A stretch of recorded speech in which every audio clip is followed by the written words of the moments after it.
Welcome to another blog highlight video. I'm Isaiah Henkel with Cheeky Scientist, and this week's blog is 5 things I wish I knew about stock options before I signed my employment contract.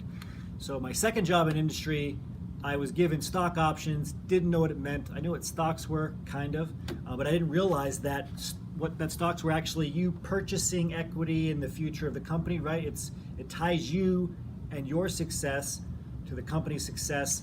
And I didn't know that I was able to get stock at a price that was cheaper than what somebody would have to buy it publicly, right? So what does all of this mean? What are the different types of stock options? There's a lot of variation in the types of stocks you can get.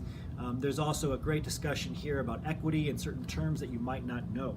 One of the main points is that, again, stock options offer the opportunity to buy equity in the company at a later date. I want to jump to the second one, though, that not all stock options and their plans, they're not all created equally. So you have to understand your percentage ownership. You have to understand how much you're paying for the stock.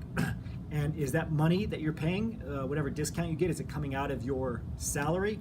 Where is it being taken from? How much is the company covering? When can you sell those stocks? Usually there's a waiting period of some kind, so you want to make sure that you understand all those options. So read the little booklet that they give you about the stock options and ask if you're not given any stock options. If the company's publicly traded, or if the company's smaller, you can ask for equity, which is similar.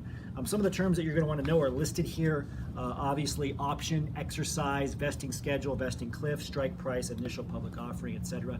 You need to start understanding these advanced business concepts as a PhD, because they will come up not just after you get the job, right, and where it's all just gravy. It's something that you get to consider after you get hired. That's not the case. Very often these are things you need to negotiate before, right? You need to negotiate to get them in the offer. You need to understand them because they can make a massive difference in terms of how you are going to excel at the company. And make sure you do your research. What do other people in the position that you're in, what do they usually get in terms of stock options? This takes us to the end of this highlight, but make sure you check out the full article. As always, remember your value as a PhD and start thinking and acting like a successful industry professional.